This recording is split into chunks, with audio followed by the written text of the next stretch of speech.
പലപ്പോഴും പലരും ചോദിക്കാറുള്ള ഒരു സംശയമാണ്, നമസ്കാരത്തിൽ എനിക്ക് ഒരു ഭക്തി കിട്ടുന്നില്ല, ഞാൻ എന്താണ് ചെയ്യുക, എന്താണ് അതിനൊരു പരിഹാരം എന്ന് പലരും പലപ്പോൾ നേരിട്ടും അല്ലാതെയും ഒക്കെ അന്വേഷിക്കാറുള്ള ഒരു സുപ്രധാനമായ ഒരു കാര്യമാണ്. യഥാർത്ഥത്തിൽ ഇവിടെ ഇരിക്കുന്ന നിങ്ങളോ അല്ലെങ്കിൽ ഈ സംസാരിച്ചു കൊണ്ടിരിക്കുന്ന ഞാനോ എൻ്റെ നമസ്കാരം പരിപൂർണമായും അത് ഭക്തിപൂർണമാണ് എന്ന് അവകാശപ്പെടാൻ സാധിക്കാത്തവരാണെന്നാണ് ഞാൻ എൻ്റെ മനസ്സുകൊണ്ട് കണക്ക് കൂട്ടുന്നത്. അതുകൊണ്ട് തന്നെ ഈ ചോദ്യം നമ്മുടേതെല്ലാവരുടേതുമാണ്. ഈ വിഷയത്തെക്കുറിച്ച് പഠിക്കുമ്പോൾ ഞാൻ എൻ്റെ ചോദ്യത്തിന് ഉത്തരം കാണുകയാണ്. അതേപോലെ തന്നെ ഈ വിഷയം നിങ്ങളുടെ മുമ്പിൽ അവതരിപ്പിക്കുമ്പോൾ നിങ്ങളുടെയും ചോദ്യത്തിന് ഉത്തരം കണ്ടെത്തുകയാണ്. നമ്മെ എല്ലാവരെയും ഒരേപോലെ അന്വേഷിപ്പിക്കുവാൻ പ്രേരിപ്പിച്ച ഈ ചോദ്യത്തിൻ്റെ ഉത്തരം യഥാർത്ഥത്തിൽ വിശുദ്ധ ഖുർആനിലൂടെയും പ്രവാചക വചനങ്ങളിലൂടെയും കണ്ടെത്തുവാനുള്ളൊരു എളിയ ശ്രമമാണ്.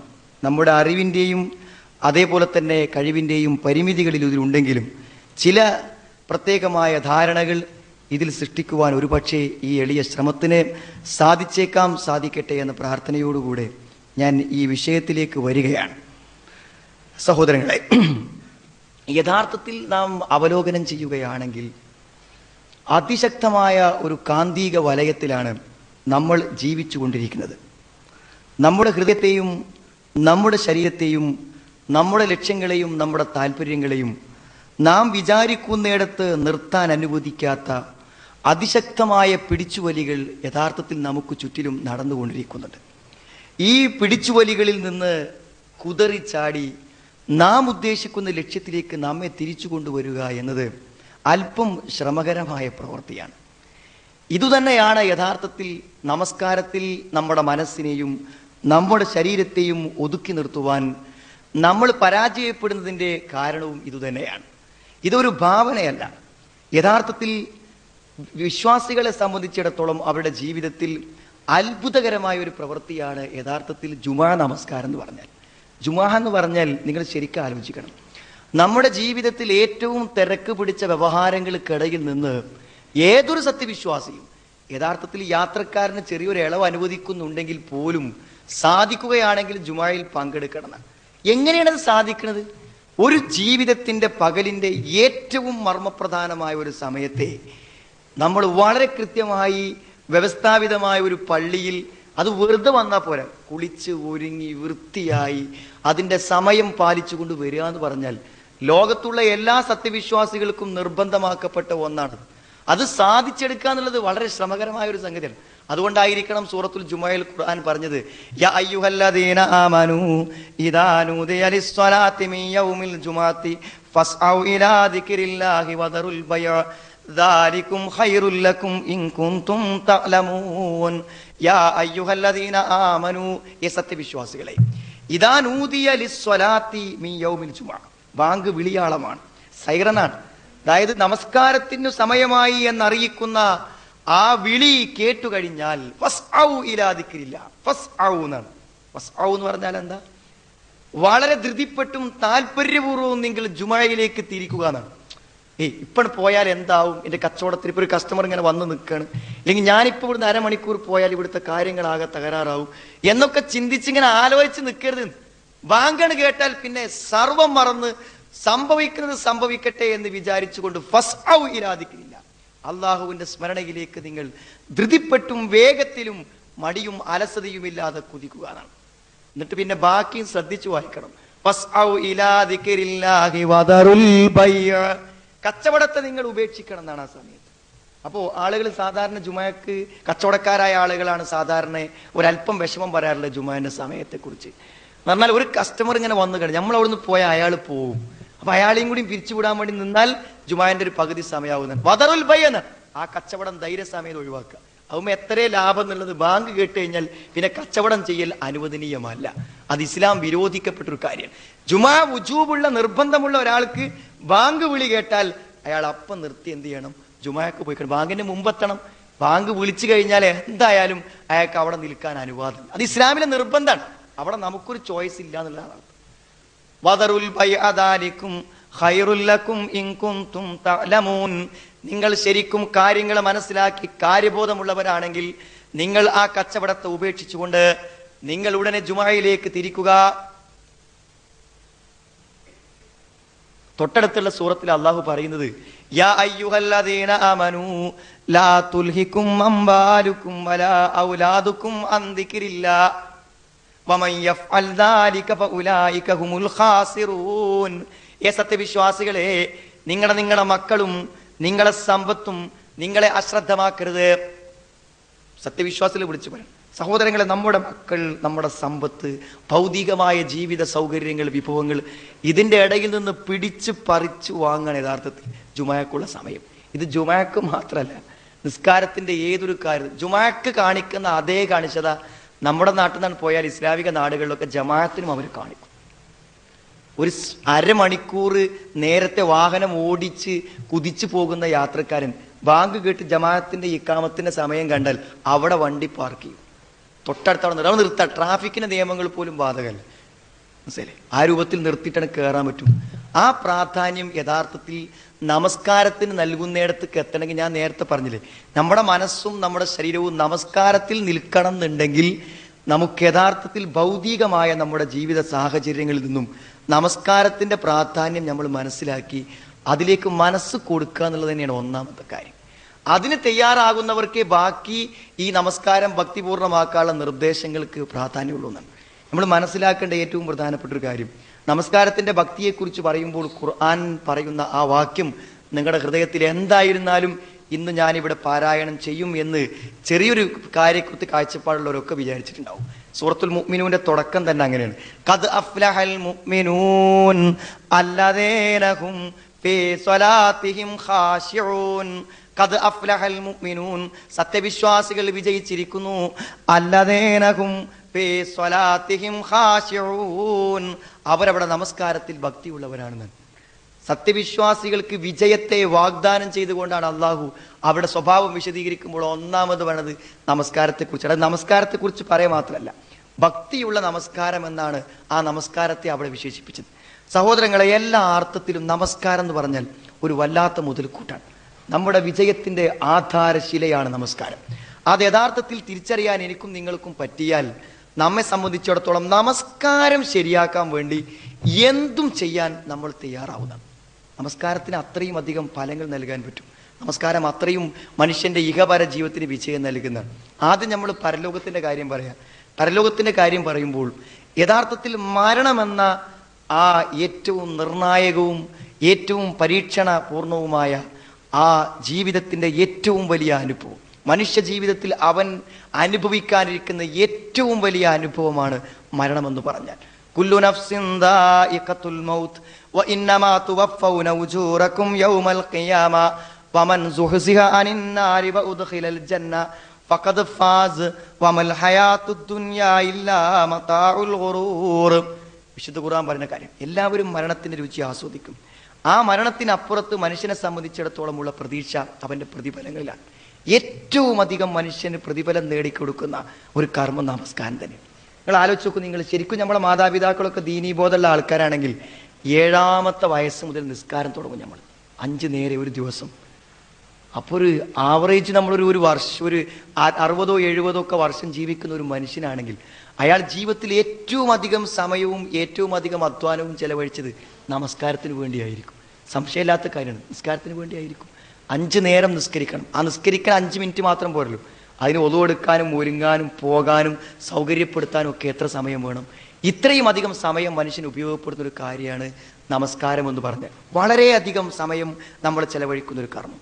അതുകൊണ്ട് മരണത്തിന്റെ മുന്നിൽ കിടക്കുന്ന ഒരു മനുഷ്യനെ സംബന്ധിച്ചിടത്തോളം നിസ്കാരം വളരെ കൃത്യമായും ഭംഗിയായും ഭക്തിയോടെയും നിർവഹിച്ചിട്ടുണ്ട് എന്ന് ഒരു മനുഷ്യന് ഉറപ്പുണ്ടെങ്കിൽ അവന് വല്ലാത്തൊരു ആശ്വാസവും സമാധാനവും ധൈര്യവും മരിക്കാൻ കിട്ടുന്നുള്ളതാണ്.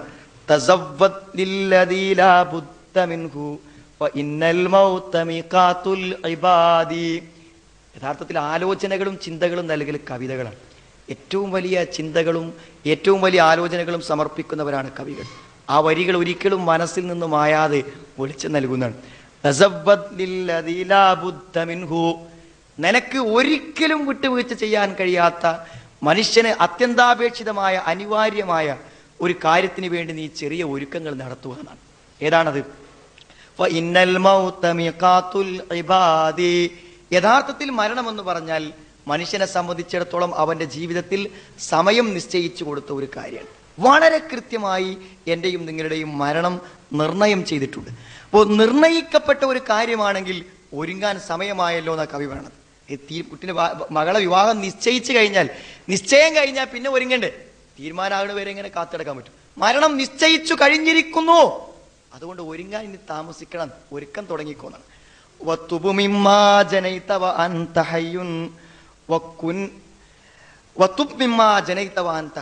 അതുകൊണ്ട് പശ്ചാത്തപിച്ചുകൊണ്ടും നീ ചെയ്ത തെറ്റുകളിൽ നിന്ന് ഖേദിച്ച് മടങ്ങിക്കൊണ്ടും നീ ജീവിച്ചിരിക്കുന്ന സമയത്ത് അധ്വാനം നീ നടത്തിക്കൊണ്ടിരിക്കുകയാണ്. വക്കുൻ മുതനബ്ബിഹൻ ഖബ്ല റുഖാദീനാണ്. ആ ഉറക്കത്തേക്ക് പോണതിന്റെ മുന്നേ ഉണർന്നിരിക്കുന്ന സമയം നീ യഥാർത്ഥത്തിൽ തയ്യാറെടുപ്പിന് വേണ്ടി ചെലവഴിക്കുകയാണ്. സതന്തം in റഹൽത ബിഗൈരി Sadin വതഷ്കാ Eid യുനാദികൽ മുനാദി. സതന്തം in റഹൽത ബിഗൈരി Sadin. യാത്രക്കൊരു ഒരുക്കവും ഭക്ഷണമൊന്നും ഇല്ലാതെ നീ യാത്ര പോയാൽ യാത്രയുടെ ഓരോ രംഗത്തും നിനക്ക് ഖേദമാണ് ഉണ്ടായിരിക്കുക. അതായത് യാത്രക്ക് വേണ്ടി ഒരുക്കല്ലാത്തവൻ യാത്ര ചെയ്യുമ്പോൾ യാത്രയുടെ ഏത് ഘട്ടവും ഖേദത്തിനേ സമയമുണ്ടാവുകയുള്ളൂ എന്നാണ്. പരലോകത്ത് വിളിക്കുന്നവൻ വിളിക്കുമ്പോൾ ഏറ്റവും വലിയ ഖേദം അന്നായിരിക്കും, ഏറ്റവും വലിയ കഷ്ടപ്പാട് എന്നാണ്.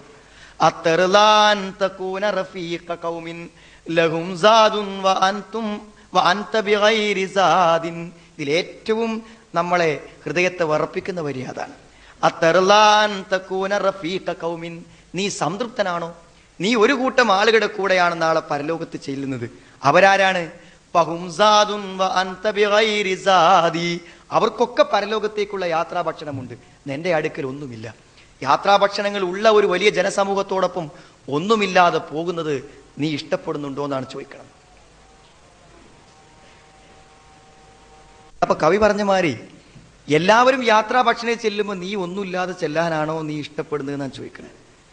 ഇവിടെയാണ് ഒരു പ്രധാനപ്പെട്ട കാര്യം. നമ്മളിൽ പല ആളുകളും നമസ്കാരം വളരെ ഗൗരവത്തിലെടുത്ത് വളരെ ഭക്തിപൂർവമായി ചെയ്യുന്ന ആയിരക്കണക്കിന് ആളുകളുണ്ട്. അവരെ കൂട്ടത്തിൽ യഥാർത്ഥത്തിൽ ഈ വിഷയം വലിയൊരു ശ്രദ്ധ കൊടുക്കാതെയാണ് നമ്മൾ ചെയ്യുന്നതെന്നുണ്ടെങ്കിൽ യഥാർത്ഥത്തിൽ നമ്മൾ വലിയ ഖേദത്തിൽ അകപ്പെട്ടു പോകും. ഞാൻ പറഞ്ഞ ഏറ്റവും അധികം ചെയ്യുന്ന പ്രവൃത്തി അത് ഏറ്റവും ഭക്തിപൂർവമാകുക എന്നുള്ളത് ഏറ്റവും പ്രധാനപ്പെട്ട ഒരു കാര്യമാണ്. അപ്പോൾ ഇതിൽ അമാന്തത കാണിച്ചാൽ അതെൻ്റെ പരലോകത്തെ ഗൗരവപരമായി ബാധിക്കും എന്ന് ചിന്തിക്കുന്ന ഒരാൾക്ക് ഇതിൽ അല്പം ബേജാറുണ്ടാവും. ഇപ്പോൾ ഒരു മൂത്രപ്പുരയിൽ കയറിയിട്ടൊന്ന് മൂത്രമൊഴിക്കുന്ന സമയത്ത് ആ മൂത്രത്തിൻ്റെ കുറച്ച് കണികകൾ എൻ്റെ പാൻസിലോ അല്ലെങ്കിൽ വസ്ത്രത്തിലോ ആകും എന്ന് കണ്ടാൽ അതുപോലും അയാളുടെ ഹൃദയത്തെ കിടിലം കൊള്ളിക്കും. കാരണം ഈ നിസ്കാരം എനിക്ക് നഷ്ടപ്പെട്ടു പോകുന്നൊരവസ്ഥ ഉണ്ടായാൽ ഞാൻ എന്തു ചെയ്യുന്നതാണ്. ഓരോ ചെറിയ ചെറിയ കാര്യങ്ങളും നമസ്കാരത്തിന് ശ്രദ്ധിക്കുന്ന ഞാൻ പറഞ്ഞു. ഈ ധാരണയാണ് ഏറ്റവും ഒന്നാമതായി വേണ്ട കാര്യം. നമ്മുടെ വിജയത്തിൻ്റെ മാനദണ്ഡമാണ് നിസ്കാരം. പരലോകത്ത് ഏറ്റവും അധികം മനുഷ്യന് പ്രതിഫലം വാങ്ങിത്തരുന്ന ഒരു കർമ്മമാണ്. എന്തുകൊണ്ട് നിങ്ങൾ നമസ്കാരത്തിൻ്റെ ആ ഒരു 4 റക്അത്തിനോ 3 റക്അത്തിനോ മാത്രമല്ല സഹോദരങ്ങളെ പ്രതിഫലം. നമസ്കാരവുമായി ബന്ധപ്പെട്ട ഏതു കാര്യത്തിനും മഹത്തായ പ്രതിഫലങ്ങളാണ് ഖുർആനും ഹദീസും നമുക്ക് വാഗ്ദാനം ചെയ്യുന്നത്. ഒളുവെടുക്കുന്നവൻ്റെ ആ വെള്ളം പുറത്തു പോകുമ്പോൾ അതിലൂടെ അവൻ്റെ പാപങ്ങൾ കൊഴിഞ്ഞു പോകുന്നതാണ്. ഇപ്പം നിസ്കാരത്തിന് വേണ്ടി ചെയ്യുന്ന ഒരു പ്രവൃത്തിയുടെ കാര്യം. നമസ്കാരത്തിന് വേണ്ടി ഒളുവെടുക്കുന്നതിൻ്റെ അവയവങ്ങളെ നിങ്ങൾ കയറ്റിക്കഴുകുക. നിങ്ങളുടെ പരലോകത്തെത്തുമ്പോൾ നിങ്ങളുടെ പ്രകാശം അധികരിക്കാൻ അത് പ്രയോജനപ്പെടുന്നതാണ്. നമസ്കാരത്തിലേക്ക് നടന്നു പോകുന്നവൻ്റെ ഓരോ കാൽപാദത്തിലും ഒരു പാപം പൊറുക്കപ്പെടും, ഒരു പുണ്യം എഴുതപ്പെടും. നമസ്കാരത്തെ കാത്തിരിക്കുന്നവൻ നമസ്കാരത്തിലാണ്. നമസ്കാരം കഴിഞ്ഞ് നമസ്കാര സ്ഥലത്തു തന്നെ ഇരിക്കുന്നതിൻ്റെ പുണ്യം യഥാർത്ഥത്തിൽ ഒരു ഹജ്ജിൻ്റെയോ ഉംറയുടെയോ പുണ്യമാണ്. സുബഹിക്ക് ശേഷം ഇരിക്കുന്ന ആ ഇരുത്തത്തിന് കൊടുത്ത പ്രതിഫലം. സഹോദരങ്ങൾ ആലോചിച്ച് നോക്കൂ, നിങ്ങൾ ഓരോ കാര്യവും നമസ്കാരം മൂലം കിട്ടുന്ന പ്രതിഫലം നമ്മുടെ മുഴുവൻ പാപങ്ങളും പുറത്തു പോകാൻ അത് കാരണമായി തീരുന്നു. ജമാഅത്തായി നിർവഹിച്ചാൽ 27 ഇരട്ടി പ്രതിഫലം. അതിൻ്റെ ദിക്റുകൾക്കും ദുആകൾക്കും നമസ്കാരവുമായി ബന്ധപ്പെട്ട ഏതൊരു കാര്യത്തിനും മഹത്തായ പ്രതിഫലമാണ് വാഗ്ദാനം ചെയ്യുന്നത്. അപ്പോൾ ഇതൊക്കെ പാടൊന്ന് കൂട്ടി വായിക്കുകയാണെങ്കിൽ കണക്കില്ലാത്ത പ്രതിഫലമാണ് ലഭിക്കാൻ പോകുന്നത്. ഇത് അശ്രദ്ധമാക്കിയിടുന്നവർക്ക് ലഭിക്കൂ. റവാത്തിബ് സുന്നത്തുകളെ പൂർണ്ണമായും ഒരാൾ നിർവഹിച്ചാൽ ബനല്ലാഹു ലഹു ബൈത്തം ഫിൽ ജന്ന, സ്വർഗത്തിലൊരു വീട് അവനാണ് കൊടുക്കുന്നത്. ഒരു നിസ്സാരമായ ശ്രദ്ധ കൊണ്ട് നമുക്ക് കിട്ടുന്ന പ്രതിഫലങ്ങൾ എത്ര! നിസ്സാരമായ ഒരു അശ്രദ്ധ കൊണ്ട് നഷ്ടപ്പെടുന്ന പ്രതിഫലങ്ങൾ എത്ര. അതുകൊണ്ടാണ് ആ ആയത്തിന്റെ തുടക്കം ഖദ് അഫ്ലഹൽ മുഅ്മിനൂൻ അല്ലദീന ഹും ഫീ സ്വലാത്തിഹിം ഖാശിഊൻ. അവർ വിജയിച്ചിരിക്കുന്നു. ഖബർ ശിക്ഷയെക്കുറിച്ച് പറയുമ്പോൾ പരലോകത്തെ പരാജയത്തിന്റെ ഏറ്റവും ഒന്നാമത്തെ പടിയാണ് ഖബർ ശിക്ഷ. മൂത്ര വിസർജനങ്ങൾ ചെയ്ത ശേഷം കൃത്യമായി വൃത്തിയാക്കാതെ നമസ്കരിച്ചവർക്കാണ് യഥാർത്ഥത്തിൽ എന്ത് ഖബറിലെ ശിക്ഷയിൽ ഒരു വിഭാഗം ആളുകൾ അവരാണെന്ന് പറയുന്നു. പരലോകത്തെ ദുരന്തങ്ങളിൽ ഏറ്റവും വലിയ ദുരന്താണ് നരകം. നരകം ആർക്കാണ്? ഫലാ സ്വദ്ദഖ വലാ സ്വല്ലാ വലാകിൻ കദബ വതവല്ലാ തുമ്മ ദഹബ ഇലാ അഹ്ലിഹി യതമത്താ ഔലാ ലക ഫഔലാ തുമ്മ ഔലാ ലക ഫഔലാ. നമസ്കരിക്കാത്തവർക്ക് 4 പ്രാവശ്യമാണ് നരകത്തെക്കുറിച്ച് ആവർത്തിച്ച് ഓർമ്മപ്പെടുത്തുന്നത്. ഇത്രയും ഗൗരവപരമാണ് സഹോദരങ്ങളെ നമസ്കാരം. അപ്പോൾ ഇത് ശരിയായി നിർവഹിച്ചില്ലെങ്കിലും ഭക്തിയായി നിർവഹിച്ചില്ലെങ്കിലും നമസ്കാരത്തിന് നഷ്ടം ഉണ്ടാവും. ചില ആൾക്കാർ ചോദിക്കാറുണ്ട്, ഈ ഫിഖിന്റെ കിതാബിലൊന്നും നമസ്കാരത്തിന്റെ ഭക്തിയെക്കുറിച്ച് പറയുന്നില്ലല്ലോ എന്നാണ്. ഭക്തി നിസ്കാരത്തിന്റെ നിബന്ധനകളിൽ ഒരു കാര്യമായി ഭക്തിയെ കർമ്മശാസ്ത്ര ഗ്രന്ഥങ്ങളിലൊന്നും എണ്ണപ്പെടുന്നില്ല. യഥാർത്ഥത്തിൽ കർമ്മശാസ്ത്ര ഗ്രന്ഥങ്ങളുടെ പരിധിയിൽ വരുന്നതല്ല ഭക്തി. അതുകൊണ്ടാണ് അവരത് പരിഗണിക്കാത്തത്. ഭക്തി എന്നുള്ളതിനെ കർമ്മരൂപത്തിൽ പറഞ്ഞു കൊടുക്കാൻ പറ്റൂല. അതുകൊണ്ടാണ് കർമ്മശാസ്ത്ര പണ്ഡിതന്മാർ അതിനെ മാറ്റിയിരുത്തിയത്. അതുകൊണ്ട് അതിനെ കർമ്മശാസ്ത്ര പണ്ഡിതന്മാർ മാറ്റിയിരുത്തിയപ്പോൾ അത് നോക്കി നിസ്കാരം പഠിച്ച ആൾക്കാർ അതിന്റെ ഷർത്തും ഫർളൊക്കെ കൃത്യമായി ആലോചിക്കുമ്പോൾ ഭക്തിയെക്കുറിച്ച് പലപ്പോഴും ശ്രദ്ധിക്കാറില്ല എന്നുള്ളതാണ്. അതാണ് അതൊരു ഗൗരവപരമായ കാര്യം എന്ന് ഓർമ്മപ്പെടുത്താൻ കാരണം. നമസ്കാരത്തിന്റെ കൊണ്ടുള്ള വിജയം എന്ന് പറയുമ്പോൾ പരലോകത്ത് മാത്രമല്ല, അള്ളാഹു അത് ഏറ്റവും പ്രധാനമായി ഭൗതികമായ കാര്യങ്ങളിലും നമുക്ക് വിജയം പ്രദാനം ചെയ്യുന്ന ഒന്നാണ് നമസ്കാരം എന്ന് പറഞ്ഞാൽ. ഒന്ന് സഹോദരങ്ങളെ, യഥാർത്ഥത്തിൽ ജീവിതത്തിൽ നമ്മൾ അനുഭവിക്കുന്ന ഏറ്റവും വലിയൊരു പ്രതിസന്ധിയാണ് മനസ്സിന്റെ ഇരുട്ട് എന്ന് പറഞ്ഞാൽ. മനസ്സിന്റെ ഇരുട്ട് എന്ന് പറഞ്ഞാൽ അത് ഗൗരവപരമായ ഒരു കാര്യമാണ്. എപ്പോഴും ഒരു ആകാശത്ത് കാർമേഘം മൂടിയ ഒരു മാനസികാവസ്ഥ നിങ്ങൾ ശ്രദ്ധിച്ചിട്ടുണ്ടോ എന്ന് എനിക്കറിയില്ല. ആകാശത്ത് കാർമേഘം മൂടിക്കഴിഞ്ഞാൽ നമ്മുടെ മുഴുവൻ ചുറ്റുപാടിലും ആ ഒരു ഇരുട്ട് പടർന്ന പോലെ നമുക്ക് തോന്നും. ഒരു നല്ല വിനോദയാത്ര പോയിക്കൊണ്ടിരിക്കുന്ന സമയത്ത് ഒരു കാർമേഘത്തിന്റെ ഇരുട്ട് വന്നാൽ ആ യാത്രയ്ക്ക് എന്തോ ഒരു വിഷമം വരുന്ന പോലെ മനസ്സിന് തോന്നും. ഒരു നല്ല വിഭവസമൃദ്ധമായ ഭക്ഷണം മേശപ്പുറത്ത് വെച്ച സമയത്തും പുറത്ത് ആകാശം ഒന്ന് മൂടിക്കെട്ടിയാൽ ആ സന്തോഷത്തിന് എന്തോ ഒരു മങ്ങലേറ്റ പോലെ തോന്നും. തങ്ങളുടെ വീടിന്റെ സിറ്റ് ഔട്ടിൽ ഒരു മാനസിക ഉല്ലാസത്തിന് വേണ്ടി ഇരിക്കുമ്പോൾ കാർമേഘം ഒന്ന് മൂടിക്കെട്ടിയാൽ ആ മനസ്സിനും ഒരു മൂടലുള്ള പോലെ തോന്നും. ഞാൻ പറഞ്ഞു, ഈ ഒരു ഇരുട്ട് മനുഷ്യ സഹജമാണ്. മനസ്സ് ഇരുട്ടിയാൽ എല്ലാറ്റിലും ഇരുട്ട്. തൻ്റെ ജോലിയിലും തൻ്റെ പ്രവർത്തനത്തിലും എല്ലാം ഒരു ഇരുട്ടിന്റെ നിഴൽ മൂടിയതുപോലെ തോന്നും. നബി തിരുമേനി പറഞ്ഞു, അസ്വലാത്തു നൂറുൻ, നമസ്കാരം വെളിച്ചമാണെന്ന്. നമസ്കാരം വെളിച്ചം തന്നെയാണ്. ശരിക്കും നമസ്കാരം നിർവൃതിയോടുകൂടി നബി തിരുമേനി പറയണത് താൻ ഏറ്റവും അധികം ആനന്ദം കണ്ടെത്തിയിരുന്ന സമയം നിസ്കാരമാണെന്ന്. ജീവിതത്തിൽ ആഹ്ലാദത്തിന്റെ ഒരു ഭയങ്കരമായ സംഗതിയായിരുന്നു നിസ്കാരം. നിസ്കാരത്തിലേക്കാണ് തെക്കുബീർ തീറാൻ കിട്ടിക്കഴിഞ്ഞാൽ പിന്നെ ഒരു വലിയ നിർവൃതിയുടെ ലോകത്താണ് ജീവിച്ചിരുന്നവർ. കാരണം ഒന്നും ശ്രദ്ധിക്കണം. നിസ്കാരത്തിന്റെ ആ ടൈമിൽ ഒരു അപകടത്തെക്കുറിച്ച് ഭയപ്പെടേണ്ട, ഒന്നിനെക്കുറിച്ചും ആശങ്കപ്പെടേണ്ട. കാരണം അള്ളാഹുവിന്റെ കയ്യിൽ അകപ്പെട്ടിരിക്കുകയാണ് ആ സമയം. അത്രയും മനുഷ്യന് എന്തൊരു ആഹ്ലാദവും എന്തൊരു നിർവൃതിയാണ് കിട്ടുക. എന്നാൽ ആ ഒരു നിർവൃതി അനുഭവപ്പെടണമെങ്കിൽ നിസ്കാരം അതിൻ്റെ അടിസ്ഥാനപരമായ തത്വങ്ങളോടെയും ഭക്തിയോടെ നിർവഹിക്കണം. അസ്വലാത്ത് നൂറുന്ന്, അസ്വലാത്ത് ബുർഹാൻ. നമസ്കാരം ശരിക്കും വലിയൊരു ബലമാണെന്ന്, ശക്തിയാണെന്ന്. പെട്ടെന്ന് എന്തെങ്കിലും സംഭവിച്ചാൽ ഞാൻ നിസ്കരിക്കുന്ന ഒരാളല്ലോ, അതുകൊണ്ട് പടച്ചോൻ എന്നെ കൈവിടുകയില്ല എന്നൊരു ബോധം യഥാർത്ഥം നിസ്കരിക്കുന്ന ഒരുത്തന് ജീവിതത്തിൽ വലിയ കരുത്ത് പകരുന്ന ഒന്നാണ്. നമസ്കാരം വിശുദ്ധ ഖുർആൻ ദീർഘമായി പാരായണം ചെയ്യുന്ന നമസ്കരിക്കുന്ന ഒരാൾക്ക് മനസ്സിന് ശക്തിയും വാക്കുകൾക്ക് സ്ഥൈര്യവും ബലവും കിട്ടുമെന്ന് സൂറത്ത് മുസ്സമിൽ അല്ലാഹു പറയുന്നു. ഹിയ അശദ്ദു വത്അൻ വഅഖ്വ മുഖീല. രാത്രി ദീർഘമായി ഖുർആൻ പാരായണം ചെയ്ത് നബിയെ താങ്കൾ നമസ്കരിക്കുക, അത് മനസ്സിന് ശക്തിയും കരുത്തും പകരുമെന്നാണ്.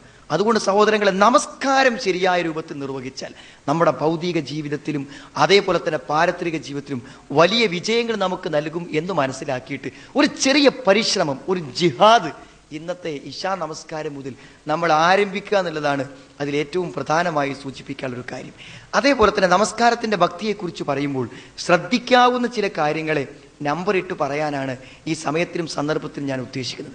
ഒന്ന്, നമസ്കാരത്തിന് വേണ്ടി പൊതുവായ ഒരു മുന്നൊരുക്കമാണ്. എന്താണ് പൊതുവായ മുന്നൊരുക്കം എന്ന് പറഞ്ഞാൽ സംശുദ്ധമായ ഒരു വിശ്വാസം. സംശുദ്ധമായ ഒരു വിശ്വാസം ഇല്ലാത്തവന് അള്ളാഹുവുമായി ബന്ധമില്ല. ശിർക്ക് കലരാത്ത സംശുദ്ധമായ തൗഹീദിന്റെ ഉടമസ്ഥനായിരിക്കണം നമസ്കരിക്കുന്നവൻ. അതുകൊണ്ടാണ് നമസ്കാരത്തിന്റെ പ്രാരംഭ പ്രാർത്ഥന നിങ്ങൾ ശ്രദ്ധിച്ചു കാണും. വജ്ജഹ്തു വജ്ഹിയ ലില്ലദീ ഫതറസ് സമാവാതി വൽ അർള് ഹനീഫൻ മുസ്ലിമാ വമാ അന മിനൽ മുശ്രിക്കീൻ. ആത്മസമർപ്പണത്തിന്റെ പ്രഖ്യാപനവും മുശ്രിക്കല്ല എന്ന പ്രതിജ്ഞയുമാണ് യഥാർത്ഥത്തിൽ ഈ ആമുഖ പ്രാർത്ഥനയിൽ അടങ്ങിയിരിക്കുന്നത്. ഞാൻ ശിർക്ക് ചെയ്യുന്നില്ല എന്ന്. ശിർക്ക് ചെയ്യുന്നവന്റെ നമസ്കാരത്തെ അള്ളാഹു പരിഗണിക്കില്ല സഹോദരങ്ങളെ. മാത്രല്ല അള്ളാഹുവിന്റെ മുമ്പിൽ നിന്ന് നമസ്കരിക്കാനുള്ള അവകാശവും അയാൾക്കില്ല. അതുകൊണ്ട് നിസ്കരിക്കാൻ നീ പറയരുത് മുആദ്, നിസ്കരിക്കാൻ നീ പറയരുത്. ആ അഹ്ലി കിതാബിന്റെ ആളുകളോട്, വേദക്കാരോട്, മുശ്രിക്കുകളോട് നിസ്കരിക്കാൻ നീ പറയരുത്. എപ്പോഴല്ലാതെ അവർ തൗഹീദിന്റെ കാര്യത്തിൽ നിന്നിൽ അനുസരണം പ്രഖ്യാപിക്കും വരെ നിസ്കരിക്കാൻ നീ അവരോട് പറയരുത്. അതുകൊണ്ട് ശിർക്കിൽ അകപ്പെട്ടുകൊണ്ടിരിക്കുന്ന ആളുകളോട് നമസ്കരിക്കാൻ ആവശ്യപ്പെടാൻ പാടില്ലെന്നാണ് പ്രവാചകൻ തിരുമേനി സസ്മ കൽപ്പിക്കുന്നത്. തന്റെ തൗഹീദിനെ ഊട്ടി ഉറപ്പിച്ചിട്ട് നിസ്കാരം ആരംഭിക്കാവൂ എന്നാണ് പ്രാരംഭ പ്രാർത്ഥനയിൽ പറയുന്നത്. അതുകൊണ്ട് സഹോദരങ്ങളെ, ശിർക്കിൽ നിന്ന് മുക്തമായ ഒരു മനുഷ്യനെ ഭക്തിപൂർവമായി അള്ളാഹുവിന് മുമ്പിൽ നിൽക്കാൻ പറ്റും. ഒന്നതാണ്. രണ്ടാമത്തെ, നമസ്കാരത്തിന്റെ ഭക്തിയുടെ ഏറ്റവും പ്രധാനപ്പെട്ട ഘടകം ഭക്തിയുള്ള ഒരു ജീവിതമാണ്. ജീവിതത്തിൽ ഒരു ദിവസം, ഓരോ ദിവസവും വ്യത്യസ്തമായിരിക്കും.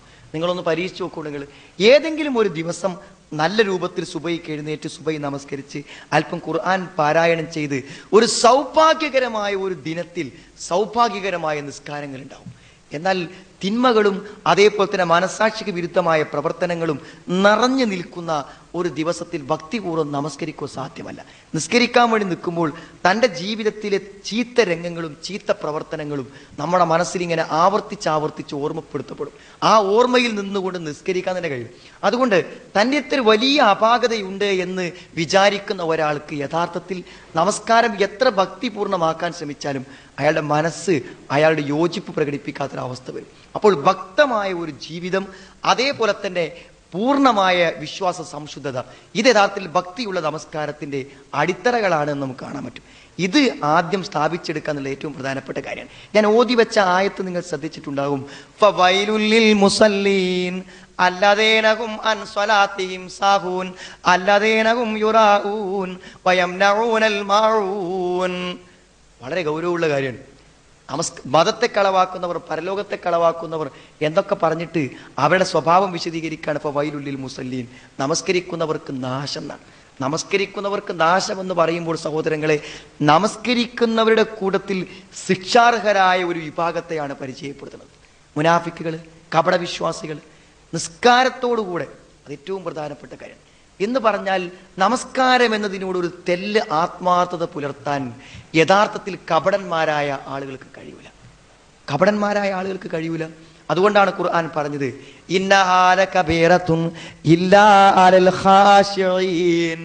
ഭക്തിയില്ലാത്തവർക്ക് ഏറ്റവും വലിയൊരു പണിയാണ് നിസ്കാരം. എന്ത് പ്രവർത്തനം ചെയ്യാൻ ഒരു മടി ഉണ്ടാവില്ല. നിസ്കരിക്കാനാണ് ഒരുങ്ങിയാൽ നിസ്കാരത്തേക്കാണ് എത്തൂല. നേരം വൈകി എല്ലാ പരിപാടിയും കഴിഞ്ഞിട്ട് നിസ്കാരത്തേക്കാണ് ആണുള്ളൂ. കാരണം വല്ലാത്തൊരു ഭാരം. നിസ്കാരം എന്ന് പറഞ്ഞാൽ ലളിതമായൊരു പ്രവർത്തനമല്ലേ.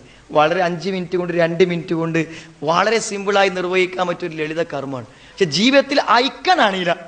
പള്ളിന്റെ മുന്നിലാണ് ചെന്നാലും വേറെ എന്ത് പ്രവർത്തനം ചെയ്താലും നിസ്കരിക്കുക എന്നുള്ളത് അയാൾക്ക് ആലോചിച്ചുകൂടാ.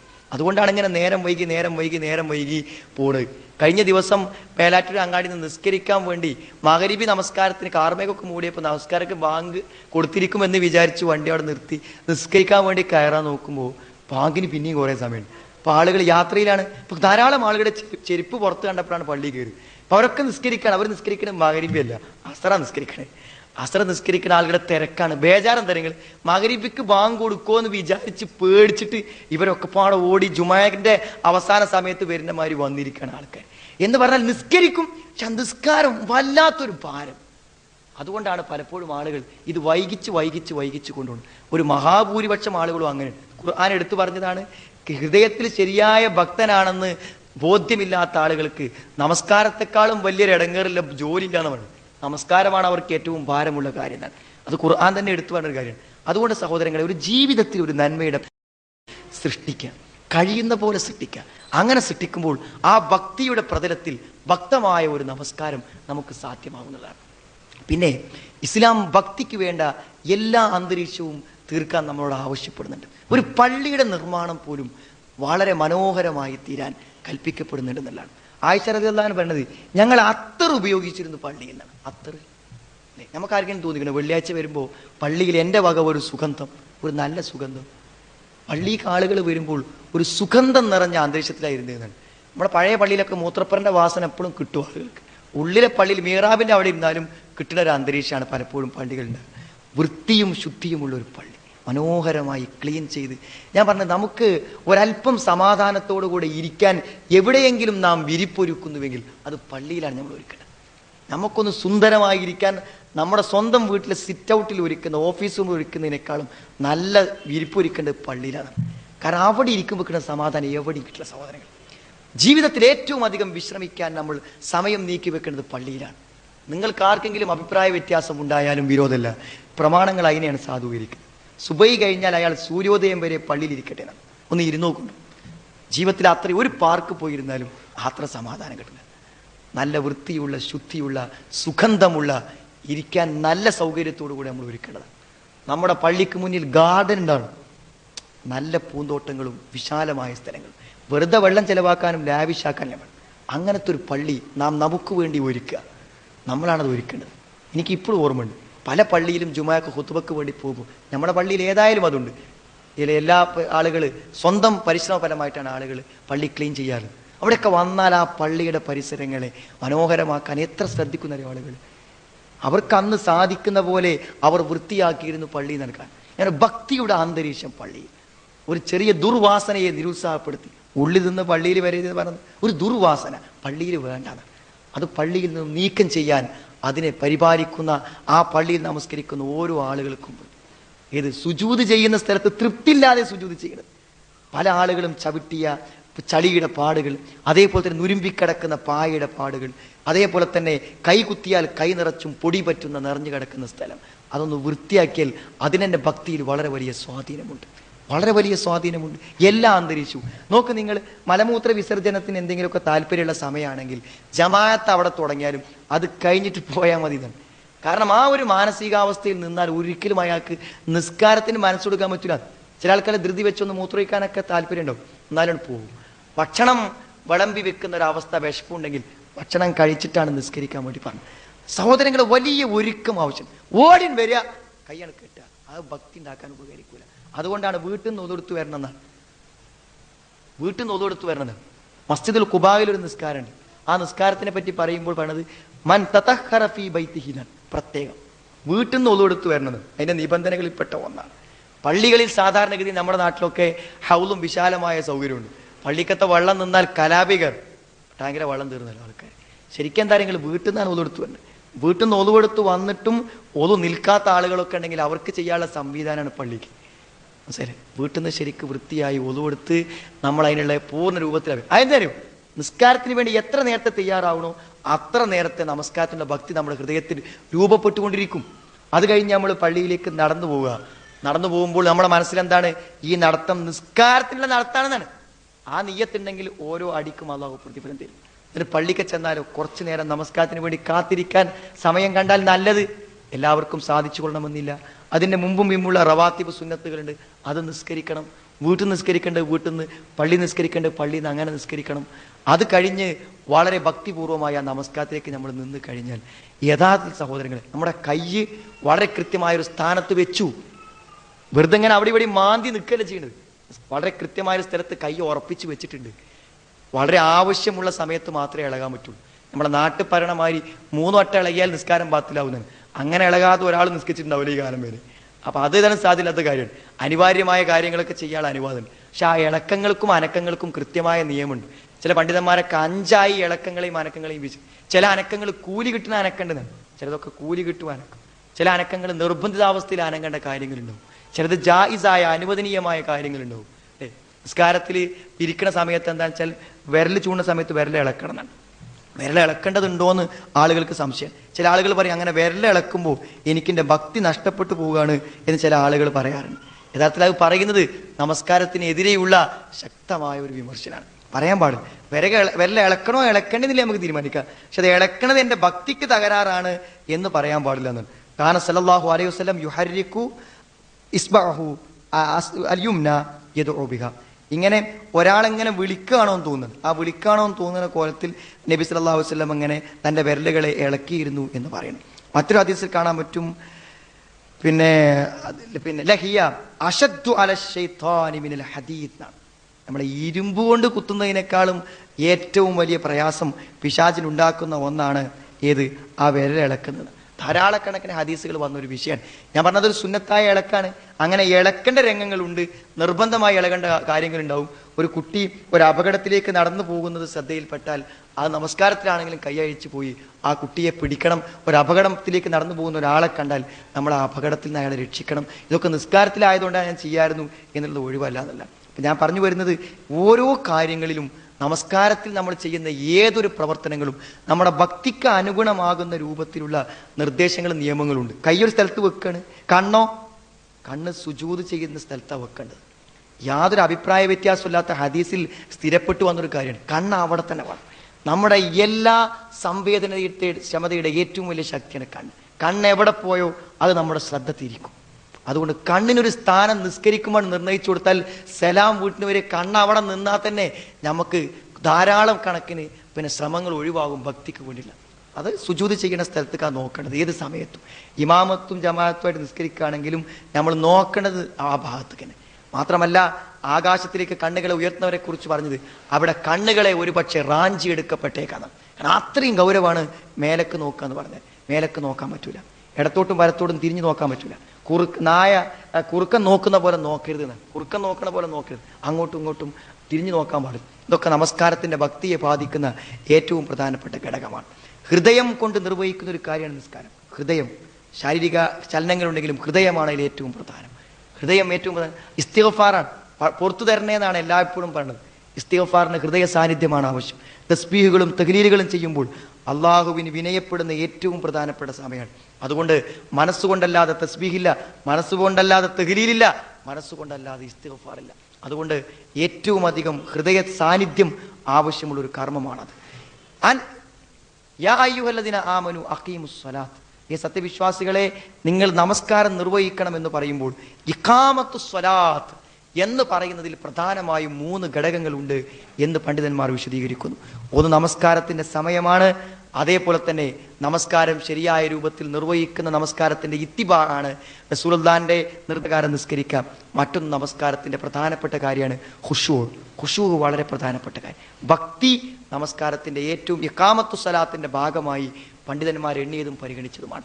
അതുകൊണ്ട് സഹോദരങ്ങളെ, അൻ അഖീമുസ് സ്വലാത്ത എന്ന് പറയുമ്പോൾ, നിസ്കാരം നിർവഹിക്കണം എന്ന് പറയുമ്പോൾ നിസ്കാരത്തിന്റെ നിർവഹണത്തിൽ ഏറ്റവും പ്രധാനമാണ് ഭക്തി എന്ന് പറഞ്ഞാൽ. അതുകൊണ്ട് ആ ഭക്തി ഒരു കാരണവശാലും നഷ്ടപ്പെട്ടു പോകാതിരിക്കാനുള്ള ശ്രമങ്ങളാണ് ഈ പറഞ്ഞ കാര്യങ്ങൾ. ഇതിൽ മറ്റൊരു കാര്യം, നിസ്കാരം ഭക്തിപൂർണ്ണമാവാൻ നമ്മൾ ശ്രദ്ധിക്കേണ്ട മറ്റൊരു കാര്യം, ഇസ്ലാമിന്റെ ഏറ്റവും പ്രധാനപ്പെട്ട 3 ഘടകങ്ങളാണ്. ഒന്ന് ഇസ്ലാം കാര്യങ്ങൾ, അറിയാലോ ഇസ്ലാം കാര്യങ്ങൾ 5 കാര്യങ്ങൾ. അത് പാലിക്കാത്ത ഒരുത്തൻ മുസ്ലിം ആവൂല. ഒരുത്തൻ സക്കാത്ത് കൊടുത്തില്ലെങ്കിൽ അവൻ കാഫിറാണ്. കഴിവുണ്ടായിട്ട് ഹജ്ജ് ചെയ്തില്ലെങ്കിൽ അവൻ കാഫിറാണ്. യാതൊരു സംശയവും കാര്യത്തില്ല. കാരണം ഇസ്ലാം കാര്യങ്ങൾ ചെയ്തോളണം. ഈമാൻ കാര്യങ്ങൾ 6 ഉണ്ട്. ഒന്ന് വിട്ടുപോയാൽ അയാൾ അവിശ്വാസിയായി പോകും, കാഫിറായി പോകും. എന്നാൽ അതിനോട് കൂടെ പഠിപ്പിക്കപ്പെട്ടൊരു കാര്യമാണ് ഇഹ്സാൻ.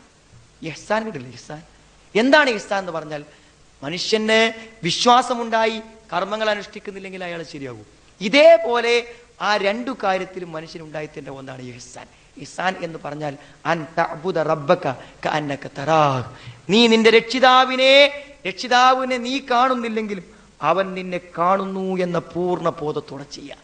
അതാണ് യഥാർത്ഥത്തിൽ ഇസ്ലാമിക ജീവിതത്തിൽ മിക്കവാറും എല്ലാറ്റിനും ഭക്തി നഷ്ടപ്പെട്ട് പോയത് തിരിച്ചു കൊണ്ടുവരാനുള്ള മാർഗമാണ് ഇഹ്സാൻ എന്ന് പറഞ്ഞാൽ. ഒരു സ്ത്രീ വസ്ത്രം ധരിക്കുന്നു, അവൾ ഇസ്ലാമിക വസ്ത്രം ധരിക്കുന്നവളാണെന്ന് ജനങ്ങളെ ബോധ്യപ്പെടുത്താൻ അത് മതി. സാരി ധരിക്കുമ്പോൾ സാരിന്റെ തലപ്പ് തലയിലിട്ടാൽ മതി.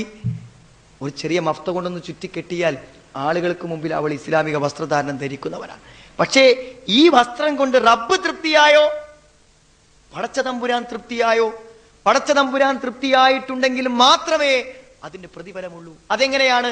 ആ വസ്ത്രം ധരിച്ചു നിന്നിട്ട് എന്റെ റബ്ബ് എന്നെ നോക്കുന്നുണ്ട്, ഇപ്പോൾ ഞാൻ എന്റെ റബ്ബിനെ കാണുന്നില്ലെങ്കിലും എന്റെ ഈ കൈയും എന്റെ ഈ ശരീരത്തിൽ ചേർന്ന വസ്ത്രവും എന്റെ റബ്ബ് തൃപ്തനാണോ എന്ന് ബോധ്യപ്പെടുമ്പോഴാണ് അത് ഇഹ്സാനായി മാറുന്നത്. അപ്പോഴേ ഇഹ്സാനാവുള്ളൂ. ഏത് കർമ്മത്തിലുമുണ്ട് ഇഹ്സാൻ. ഏത് കർമ്മത്തിലുമുണ്ടത്. അല്ലാഹു തൃപ്തനാണോ? അതുപോലെ തന്നെ സഹോദരങ്ങളെ, നിസ്കരിക്കാൻ നിൽക്കുന്ന ആദ്യ നിമിഷം മുതൽ അവസാന സലാം വീട്ടുന്നത് വരെ നമ്മുടെ മനസ്സുകളുടെ ചിന്തകളും വിചാരങ്ങളും ചലനങ്ങളും ഇളക്കങ്ങളും എല്ലാം അല്ലാഹു നോക്കി നിൽക്കുകയാണ്. നാം അൽഹംദുലില്ലാഹി റബ്ബിൽ ആലമീൻ എന്ന് പറയുമ്പോൾ അള്ളാഹു നമുക്ക് മറുപടി പറയുന്നു. അർ-റഹ്മാൻ റഹീം എന്ന് പറയുമ്പോൾ അള്ളാഹു മറുപടി പറയുന്നു. ഇങ്ങനെ അള്ളാഹുവിന്റെ മുമ്പിൽ വെച്ച് അള്ളാഹു കണ്ടുകൊണ്ട് നിർവഹിക്കുന്നു എന്ന് വിചാരിച്ചാൽ യഥാർത്ഥത്തിൽ നമസ്കാരം ഭക്തപൂർണ്ണമാകും. ഇഹ്സാനെ കുറിച്ചുള്ള വിചാരം നമസ്കാരത്തിന്റെ ഭക്തിക്ക് അനിവാര്യമായ ഒരു കാര്യമാണ്. ഇതേപോലെ പ്രധാനപ്പെട്ട ഒന്നാണ് ഖുർആൻ പാരായണം. നമസ്കാരത്തിൽ ഓതുന്ന ഖുർആൻ പാരായണങ്ങൾക്ക് ഭക്തി നിർവഹിക്കുന്നതിൽ വലിയ പങ്കുണ്ട്. നമ്മൾ പല ആളുകളിൽ നമസ്കാരം ഭക്തിപൂർണ്ണമാകാത്തത് ഓതിയ സൂറത്ത് ഏതാണെന്ന് അറിയില്ല. ഒരു ദിവസം നിങ്ങൾ നിസ്കരിക്കാൻ വേണ്ടി പോകുമ്പോൾ ഇന്നത്തെ ളുഹറിൽ ഞാൻ സൂറത്തു തീൻ വത്തീനി വസൈത്തൂനാണ് ഓതുക. അതിപ്പോൾ എനിക്ക് ശരിക്കും മനപ്പാടല്ലല്ലോ. എന്നാ മുസാഫൊന്ന് നോക്കി തുറന്നുവെച്ച് ശരിക്കും അതൊക്കെ ഒന്ന് മനപ്പാടമാക്കി ഒന്ന് നിസ്കരിച്ച് നോക്കി. ഇമാമുക്കാൻ പോകുമ്പോൾ മാത്രമല്ല, ഒറ്റക്ക് നിസ്കരിക്കുമ്പോഴും. അങ്ങനെ ആരെങ്കിലും നിസ്കരിച്ചിട്ടുണ്ടാവും? ഇന്നത്തെ ഇമാമ് നിൽക്കണോന്ന് ആലോചിച്ചിട്ടുണ്ടാവും ഇന്ന് സുബൈക്ക് ഏതാണ് ഓതേണ്ടത്. എന്നാ ഒറ്റക്ക് നിസ്കരിക്കുന്ന ഒരാൾ ഞാൻ ഇന്ന് ഏതാണ് ഓതുക എന്നുള്ളതിനെ പറ്റി അയാൾ ആലോചിക്കുന്നില്ലല്ലോ. അടുപ്പോയി നിൽക്കട്ടത്. നിസ്കരിച്ച് കഴിഞ്ഞ് വന്നിട്ട് മുമ്പോട്ട് ചോദിച്ചാൽ മതി ഏതേപ്പം ഒന്ന് ഓതിയെന്ന് ചോദിച്ചാൽ ഓർമ്മ ഉണ്ടാവില്ല. ഖുർആൻ കൃത്യമായും ഭക്തമായും പാരായണം ചെയ്താൽ പിശാച് ഒരു പരിധിവരെ നിസ്കാരത്തെ നമ്മളെ തെറ്റിക്കൂല. ഫാത്തിഹ സൂറത്തൊക്കെ വലിയ ശക്തിയുള്ളതാണ്. 4 വട്ടം ഫാത്തിഹ ഒന്നുമില്ല 4 റക്അത്തിലെ നിസ്കാരത്തിൽ. ശരിക്കും ഭക്തിപൂർവമായി ഖുർആൻ ഓതും. നബിന്റെ ഹദീസ് മനസ്സിലായി ഓതുന്നത് നമ്മൾ കേൾക്കണം എന്നാണ്. ഓതുന്നത് നമ്മൾ കേൾക്കണം. ഏത് സമയത്തും അങ്ങനെയാണ്. നമ്മളിങ്ങനെ പറയണത് നമ്മൾ തന്നെ കേട്ടുങ്ങോട്ട് ഓതുക. അങ്ങനെ അത് നമ്മൾ ചെയ്യുകയാണെങ്കിൽ തീർച്ചയായും ആ ഓത്തിന്റെ ധാരണ നമ്മുടെ മനസ്സിലുണ്ടാവും. അപ്പം ഞാൻ പറഞ്ഞു വന്നത്, നമ്മൾ ശരിയായ രൂപത്തിൽ ഖുർആൻ പാരായണം ചെയ്യുന്ന നിസ്കാരത്തിൽ ഇന്ന് ഇശാക്ക് നിസ്കരിക്കുമ്പോൾ ഏത് സൂറത്താണ് ഞാൻ ഓതുക എന്ന് മുൻകൂട്ടി തീരുമാനിക്കുക, അതന്നെ ഓതുക. ഖുർആൻ പാരായണങ്ങൾ നമ്മുടെ ജീവിതത്തിൽ വലിയ സ്വാധീനം ചെലുത്തുന്ന ഘടകങ്ങളാണ്. ഖുർആൻ പാരായണമാണ് നമസ്കാരത്തിന് ഏറ്റവും പ്രധാനപ്പെട്ട ഘടകവും. ദീർഘമായ നമസ്കാരങ്ങളൊക്കെ ദീർഘിപ്പിക്കുക എങ്ങനെയാണ്? ഖുർആൻ ഓതിയിട്ട് ദീർഘിപ്പിക്കാം. അപ്പം ആ ഖുർആൻ ഓതുന്നത് നമ്മൾ പ്രധാനമായി മനസ്സിലാക്കാം. രണ്ടാമത്തെ ഒരു കാര്യം, എങ്ങനെയോ ഒരു ധാരണ നമ്മുടെ ആളുകൾക്ക് വന്നുപെട്ടിട്ടുണ്ട്, നിസ്കാരത്തിൽ ചൊല്ലുന്നതിൻ്റെ അർത്ഥം അറിഞ്ഞുകൊള്ളണമെന്നില്ലാന്ന്. അതുകൊണ്ട് തന്നെ എന്താ, നിങ്ങൾ അറിയണോലും അർത്ഥം ആലോചിക്കൂല. അറിയാത്തവർക്ക് ഏതായാലും അർത്ഥം ആലോചിക്കാൻ കഴിയൂല. അറിയണോലെ എന്തായാലും അർത്ഥം ആ ഒരു ലാഘവത്തോടെ കാണും. ചൊല്ലിയാൽ പോലെ മതിയോ സഹോദരങ്ങളെ? ഒരു ചെറിയ ഒരു പരിശോധന ആവശ്യമുള്ളൊരു വിഷയമാണ് അതെന്ന് തോന്നാം. ഇപ്പോൾ ഒരാൾ എപ്പോഴും ഷഹാദത്ത് കലിമ ചൊല്ലിയാൽ അയാൾ എന്താ ചെയ്യേണ്ടത്? അയാൾക്ക് സുബ്ഹാനല്ലാഹ് നിസ്കരിച്ചാൽ മതി. അള്ളാഹു തക്ബീർ കെട്ടി സലാം വീട്ടിന് വരെ വെറും സുബ്ഹാനല്ലാഹ് പറഞ്ഞാൽ അയാളെ നിസ്കാരം ശരിയാവും. പിന്നെ അയാൾ കുറച്ച് സൂറത്തും ആയത്തൊക്കെ പഠിച്ചാൽ അതാണ് ചൊല്ലിയാൽ മതി അയാൾ. പക്ഷെ ശരിയായ നിസ്കാരം അതാണോ? അല്ല. അയാൾ എല്ലാം പഠിച്ചിരിക്കണം. അപ്പോൾ അറിയാത്തവൻ ഒരു പക്ഷേ നമസ്കാരത്തിന്റെ ദിക്റുകളും ദുആകളും അറിവില്ലാതെ ചൊല്ലിയാലും അയാൾക്ക് പ്രതിഫലം കിട്ടിയേക്കാം. പക്ഷെ നിസ്കരിക്കുന്ന ഒരു മുഅ്മിൻ അത് പഠിച്ചിരിക്കണം. അതിൽ യാതൊരു സംശയവുമില്ല. അള്ളാന്റെ റസൂൽ നിസ്കാരത്തിന് ദുആ പഠിപ്പിക്കുമ്പോൾ അർത്ഥം പഠിപ്പിക്കേണ്ട ആവശ്യമില്ല. ഉണ്ടോ? റസൂലുള്ളാഹിന്റെ കൂടെയുള്ള ആളുകൾക്ക് വജ്ജത്തിന് അർത്ഥം പഠിപ്പിക്കണം, ഫാത്തിഹ സൂറത്തിന് അർത്ഥം പഠിപ്പിക്കണം. യാതൊരു ആവശ്യമില്ല. അർത്ഥം അറിയാം. അവിടെ അർത്ഥം പഠിക്കാന്നുള്ളത് വലിയൊരു നിയമമായി നിബന്ധനയായിട്ട് ഏർപ്പെടുത്തുന്ന കാര്യമില്ല. പക്ഷേ മദ്യപാനം പൂർണ്ണമായി വിരോധിക്കുന്നതിന് മുമ്പ് നിസ്കരിക്കാൻ പോകുന്ന ആളുകളോട് പറഞ്ഞു, വലാ തഖറബുസ് സ്വലാത്ത വഅൻതും സുകാറാ ഹത്താ തഅലമൂ മാ തഖൂലൂൻ. നിങ്ങൾ ലഹരി ബാധിച്ചവരായി കൂടെ നിസ്കരിക്കാൻ പോകരുത്. എന്താണ് കാര്യം? ഹത്താ തഅലമൂ മാ തഖൂലൂൻ. നിങ്ങൾ പറയുന്നത് നിങ്ങൾക്ക് മനസ്സിലാകുന്നത് വരെ. അതെ, മദ്യം നിരോധിക്കുമ്പോൾ ആദ്യം നിസ്കാരത്തിലാണ് നിരോധിച്ചത്. നിസ്കരിക്കുമ്പോൾ പറയുന്നത് ഓർമ്മ ഉണ്ടാവില്ല. പ്രാർത്ഥന ചൊല്ലാഞ്ഞിട്ടല്ല, ഓര് ചൊല്ലുന്നുണ്ട്, വളരെ കൃത്യമായി മനപ്പാടം ചെല്ലുന്നുണ്ട്. തെറ്റിയിട്ടുമല്ല, തെറ്റുന്നതല്ല പ്രശ്നം. ഏത് മദ്യത്തിന്റെ ലഹരി കൊണ്ട് നിസ്കരിക്കുമ്പോൾ ചെല്ലുന്നത് തെറ്റിനോതുകൊണ്ടും അല്ല പോലെ വിരോധിച്ചത്. പിന്നെ എന്തുകൊണ്ടാ വിരോധിച്ചത്? ഹത്താ തഅലമൂ മാ തഖൂലൂൻ. നിങ്ങൾ പറയുന്നത് നിങ്ങൾക്ക് തിരിയണം. അപ്പൊ സഹോദരങ്ങളെ, പറയുന്നത് തിരിയാന്നുള്ളത് ഖുർആൻ നമ്മളോട് നിർദ്ദേശിച്ചൊരു കാര്യമാണ്. അതുകൊണ്ട് അർത്ഥം പഠിച്ചോളണം. അധികമൊന്നും പഠിക്കാനല്ലോ. ഒരു റക്അത്തുള്ളത് പഠിച്ചാൽ മതിയല്ലോ അല്ലേ? ഒരു റക്അത്തുള്ളത് പഠിച്ചാൽ പോരെ. ബാക്കിയിലൊക്കെ അപ്പൊ അതന്നെയല്ലേ ചെല്ലുന്നത്. ഞാൻ പറയുന്നത്, അർത്ഥം അറിയുന്നവർ അർത്ഥം ആലോചിച്ച് തന്നെ ചെല്ലണം. അർത്ഥം ആലോചിക്കണം. അർത്ഥം ആലോചിക്കുക. ഫാത്തിഹ സൂറത്തിന്റെയും ദുആഉൽ ഇഫ്തിതാഹിന്റെയും ഒക്കെ അർത്ഥം, അതേപോലെ തന്നെ ഓരോന്നും അർത്ഥം അറിയണം. ഞാൻ പറഞ്ഞില്ലേ, രണ്ട് സുജൂദുകൾക്കിടയിലുള്ള ഇരുത്തത്തിൽ അള്ളാഹിനോട് എന്തൊക്കെ നമ്മൾ ചോദിക്കണം? 7 കാര്യം. ആ 7 കാര്യം അറിവോടു കൂടെയും അർത്ഥത്തോടു കൂടെയും തന്നെ നമ്മൾ ചോദിക്കണം. അതിനർത്ഥം അറിയണം. അർത്ഥം ആലോചിച്ചുകൊണ്ട് നമസ്കരിക്കുന്ന ഒരാളുടെ നമസ്കാരം ഭക്തിപൂർണ്ണമാകും. അത് സംശയിക്കേണ്ട ആവശ്യമില്ല. ഇപ്പൊ എന്തോ ഒരു ലാഘവത്ത് ആണ് ചെല്ലിയാൽ മതി. അതുകൊണ്ട് അർത്ഥം അറിയണവരാണ് ചെല്ലും, അർത്ഥം അറിയാത്തവർക്ക് ഏതായാലും ചൊല്ലല്ലാതെ എന്താ അവർ ചെയ്യുക? അപ്പോൾ ഒരു മാറ്റം. ഇന്ന് തന്നെ പോയിട്ട് അർത്ഥം അറിയാത്ത ആൾക്കാരെ ചെറിയ പുസ്തകം കിട്ടും, നിങ്ങളത് വാങ്ങിയിട്ട് അർത്ഥം പഠിച്ച് അർത്ഥത്തെ അറിഞ്ഞുകൊണ്ടും അറിവോടുകൂടെയും തന്നെ നമ്മൾ എന്ത് ചെയ്യണം, നിസ്കരിക്കാൻ വേണ്ടി നമ്മൾ തയ്യാറാവണം. അതേപോലെ നബി സ്വല്ലല്ലാഹു അലൈഹി വസല്ലം പറഞ്ഞു, നിങ്ങൾ സ്വലാത്ത് മുബദ്ദിഅ, ഒരു മുബദ്ദിഅന്റെ നിസ്കാരം നിസ്കരിക്കുക. എന്താണ്? അടുത്ത ഇന്ന് 3 മണിക്ക് നിങ്ങൾ മരിക്കും, 3 മണിക്ക് നിങ്ങൾ മരിക്കും. അതുകൊണ്ട് ഇപ്പം ഈ ഒരു ലോഹറും കൂടി ഉള്ളൂ നിങ്ങൾക്ക് എന്ന് വിചാരിച്ചോളിന്ന് നബി പറഞ്ഞതിന്. അങ്ങനെ വിചാരിച്ച് നിസ്കരിച്ചാൽ ഒരു പക്ഷേ എൻ്റെ ജീവിതത്തിലെ അവസാനത്തെ നിസ്കാരമാകും ഇത് എന്നൊരാൾ വിചാരിച്ചാൽ ആ നമസ്കാരവും അയാൾക്ക് എന്ത് ചെയ്യാൻ പറ്റും, ഭക്തിപൂർണമാക്കി മാറ്റാൻ പറ്റുമെന്നാണ്. അപ്പോൾ യഥാർത്ഥത്തിൽ നിസ്കാരത്തിന് വേണ്ടി നിർദ്ദേശിച്ച ചിട്ടവട്ടങ്ങളോട് കൂടെയും അതിൻ്റെ നിബന്ധനകളോടുകൂടെയും അത് പൂർണ്ണമായ അർത്ഥത്തിലും നമ്മൾ ചെയ്യാന്നുള്ളതാണ് യഥാർത്ഥത്തിൽ നമ്മൾ ചെയ്യേണ്ട കാര്യം. നമസ്കാരത്തിൽ അത് ശ്രദ്ധാപൂർവമാക്കാൻ വേണ്ടി ശ്രമിക്കുമ്പോൾ നമസ്കാരത്തിൽ കൃത്യമായി ഉണ്ടായിരിക്കേണ്ട അശ്രദ്ധമാകുന്ന ചില കാര്യങ്ങളെക്കുറിച്ച് ഓർമ്മപ്പെടുത്തിക്കൊണ്ട് ഞാൻ ഈ സംസാരത്തിന് വിരാമം കുറിക്കുക. ഒന്ന്, വറത്തിലിൽ ഖുർആന തർത്തീല, വറത്തിലിൽ ഖുർആന തർത്തീല. ഖുർആനെ നിങ്ങൾ സാവകാശത്തിൽ ഓതുക. നബി സ്വല്ലല്ലാഹു അലൈഹി വസല്ലം അങ്ങനെ ഓതിയാൽ അൽഹംദുലില്ലാഹി റബ്ബിൽ ആലമീൻ എന്ന് കഴിഞ്ഞാൽ പിന്നെ നബി മറന്നോന്ന് വിചാരിക്കും. നമ്മളെയൊക്കെ നാട്ടിലാണെങ്കിൽ അപ്പോഴേക്കിന് ബാക്കുന്ന ആൾക്കാർ പറയും അർ റഹ്മാൻ റഹീം, മറന്നതാ വിചാരിച്ചിട്ട്. അത്ര ഗ്യാപ്പ് ഉണ്ടായിരുന്നു, പറയണില്ല അത്രയും ഗ്യാപ്പ് ഉണ്ടായിരുന്നു, അത്ര ഗ്യാപ്പ്. സാവകാശം ഓതുക. ചില ആൾക്കാരൊക്കെ കഴിഞ്ഞിട്ടേ നമ്മൾ അറിയുള്ളൂ ഫാത്തിഹ തുടങ്ങിയാൽ. വറത്തിലിൽ ഖുർആന തർത്തീല, സാവകാശത്തിൽ നമ്മൾ ഓതുക. മനസ്സിലായില്ലേ? അത് ഏറ്റവും പ്രധാനപ്പെട്ട ഒരു കാര്യം. അതേപോലെ തന്നെ നമസ്കാരത്തിൽ നമ്മൾ ഓതുന്ന സമയത്ത് കാന യുക്കത്തിഉ ഖിറാഅത്തുഹു ആയത്തൻ ആയാനാണ്. നബി ഇങ്ങനെ ഓരോ ആയത്ത് ഇങ്ങനെ നിർത്തിയാണ് ഓതുന്നതെന്നാണ്. അൽഹംദുലില്ലാഹി റബ്ബിൽ ആലമീൻ സുമ്മ യഖിഫു, പിന്നെ കുറച്ചു നേരം ഇങ്ങനെ നിൽക്കും. അർ റഹ്മാൻ റഹീം, പിന്നെ നബി അർ റഹ്മാൻ റഹീം എന്ന് പറയാനാണ്. അതേപോലെ തന്നെ എന്ത് ചെയ്യുക, നിങ്ങൾ നമസ്കാരത്തിൽ ഓതുമ്പോൾ മനോഹരമായി ഓതുക. ചില ആൾക്കാർ ഓത്തൻ കേട്ടാൽ നമ്മൾ പരലോകത്തൊക്കെ എത്തും. അങ്ങനത്തെ ഓത്ത് അങ്ങനെ ഓതാം. ഞാൻ പറഞ്ഞ കുറച്ചൊക്കെ പള്ളിയിൽ ഇമാമൊക്കെ നിൽക്കുന്ന ആൾക്കാരെ, അങ്ങനെ ഓതാൻ പറ്റിയ ആൾക്കാരെ സെലക്ട് ചെയ്ത് നിർത്തുക. പള്ളി കമ്മിറ്റിക്കാരൊക്കെ ഇതിന് വേതനം കൊടുക്കാല്ലാത്തതിൻ്റെ പേരിലാണ് ഇപ്പോൾ നമ്മളുടെ സാധാരണ ഇപ്പോൾ നമ്മളിവിടുത്തെ ഇപ്പോൾ ഏറ്റവും നല്ലൊരു കിറാത്ത് നമ്മളിവിടെ പള്ളിയിൽ കിട്ടുന്നതാണ്. നമ്മളിവിടെ ഈ ഹോസ്പിറ്റലിൻ്റെ പള്ളിയിൽ കണ്ടോ, നല്ല വളരെ സുന്ദരമായൊരു കിറാത്ത്, വളരെ നിർത്തി അർത്ഥപൂർണമായൊരു കിറാത്ത്. ഞാൻ പറഞ്ഞ ആ കിറാത്ത് മാറിയപ്പോൾ തന്നെ മൗമുമീങ്ങളുടെ നിലപാട് തന്നെ വ്യത്യാസങ്ങൾ കാണാൻ പറ്റും അവിടെ. അതാ ആ ഓത്ത്, അതേപോലെ തന്നെ ബാങ്ക്, അതൊക്കെ ശരിക്കും അത് വെറുതെ പറയണതല്ലത്, അതിന് നിയമമുണ്ട്. സയ്യിനൂ അൽ ഖുർആന ബി അസ്വാതിക്കും, നിങ്ങളുടെ ശബ്ദം കൊണ്ട് നിങ്ങൾ ഖുർആനിനെ ഭംഗിയാക്കണം. ഇന്ന സൗത്തൽ ഹസൻ, ഏറ്റവും നല്ല പാരായണം, നല്ല ശബ്ദം, യസീദുൽ ഖുർആന ഹുസ്ന, ഖുർആന്റെ ഭംഗി വർദ്ധിപ്പിക്കുന്നത്. നല്ല ശബ്ദം കൊണ്ട് ഖുർആൻ ഓതുമ്പോൾ ഖുർആന്റെ ഭംഗിക്ക് വർധനവുണ്ടാവുന്നത്. നല്ല മനോഹരമായ ഖിറാഅത്ത് ഓതാൻ കഴിയുന്ന രൂപത്തിൽ. അപ്പോൾ വളരെ മനോഹരമായി ഓതാൻ കഴിയുന്ന ആളുകൾ അല്പം ദീർഘമായി ഓതിയാലും വിഷമമുണ്ടാവില്ല എന്നാണ്. എല്ലാവർക്കും ഇപ്പോൾ അള്ളാഹു കൊടുക്കൂല അങ്ങനത്തെ ഒരു കഴിവ് നിറയൊക്കെ, എങ്കിലും തൻ്റെ കഴിവിനനുസരിച്ച് കൊണ്ടുള്ളൊരു പാരായണം. പിന്നെ കൃത്രിമത്വം സൃഷ്ടിക്കാതിരിക്കാൻ നോക്കാം. ചില ആളുകൾ ഓത്തിൽ എന്ത് ചെയ്യുന്നവരും ഓൽക്ക് കഴിയാത്ത കോലത്തിൽ ഓതരുത്. നമ്മൾ വേറൊരാളെ ശൈലി അനുകരിക്കണം. എനിക്കൊരു ശൈലി ഉണ്ട് പ്രസംഗിക്കുക. ഞാൻ വേറൊരാളെ ശൈലി വന്ന് പ്രസംഗിച്ചാൽ കയ്യോളങ്ങൾ ഇടങ്ങാറാണ്ട് വരും. കാരണം നിങ്ങൾക്കത് കേട്ടിക്കാൻ കഴിയില്ല, അതാ പ്രശ്നം. അപ്പം നമുക്കൊരു ശൈലി ഉണ്ട് ഓതാൻ, ആ ശൈലിയിലേ നമ്മൾ ഓതാവും. വേറൊരു ശൈലി നമ്മൾ കടമെടുക്കുമ്പോൾ നാച്ചുറലായിട്ട് ഒരാൾക്കാർക്ക് ഒരു കൃത്രിമത്വം ഏതൊരു കാര്യത്തിനും അപകടകരമായ കാര്യമാണ്. അതേപോലെ തന്നെ വകാന യഉദ്ദു സൗതഹു ബിൽ ഖുർആനി മദ്ദ, നബി നീട്ടി ഓതുന്നുണ്ട്. നീട്ടാൻ അതിനൊരു അനുവാദമുണ്ട്. തജ്വീദ് നിയമങ്ങളിൽ തന്നെ അങ്ങനെ ഉണ്ട്, നീട്ടി ഓതാൻ. അവസാനം നീട്ടാനില്ലെങ്കിലും നിർത്തുന്ന സ്ഥലത്തൊന്ന് നീട്ടി ഓതാൻ.